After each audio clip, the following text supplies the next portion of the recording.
Everything they tell people, they play it down. The government plays it down. The BGS plays it down. Who's the BGS? The British Geological Survey. Okay. They play it down. And I attended one of Quadrilla's meetings recently, and they were talking to a young lady who knew very little about fracking, but she was asking some very, very good questions. One of the questions she asked was, tell me about the water. I've heard that you use an awful lot of water. And Leon Jennings, I think he's their health and safety director, said, oh, I can explain that to you. He said, we use 800 cubic meters of water per frac. And she said, that doesn't sound like a lot. He said, it's not, is it? Well, I'd overheard this, so I interrupted the conversation and said, excuse me, that's a lie.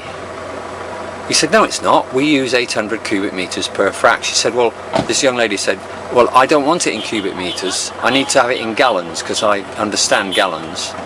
And she asked him to convert it, and he said, I can't do that. And I said, well, I can, because I'm actually in the process of doing some research into the potential effects, the depletion effects that this can have on our local reservoirs.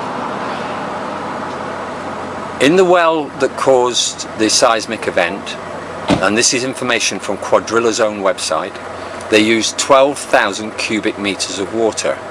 Well, a few days before that meeting, I had done the conversion myself, and that's 2,639,617 gallons, or thereabouts. So we're talking nearly 2.7 million gallons of lubricated water that they're pumping into the ground. They don't know whether there are faults there. They didn't know there was a fault in the field. Which, what does that tell you about the way these people operate? These people are supposed to be geologically knowledgeable, and they pumped 2.7 million gallons of water that migrated into a fault, and it caused an earthquake. Over 1 million gallons of that water is still down there in that fault. So when's the next earthquake coming? Is it going to be a bigger one? The last one was the largest of the two that they caused before was 2.3 on the Richter scale. Is the next one going to be 4 on the Richter scale? Are they going to pump into another fault down here in Balcombe? They're drilling through limestone here.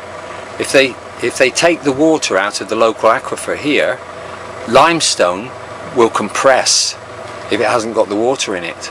So we're potentially looking at huge amounts of subsidence in this area, and we've already been told by a geologist that there is the potential for similar subsidence in our own area, most of which is reclaimed land.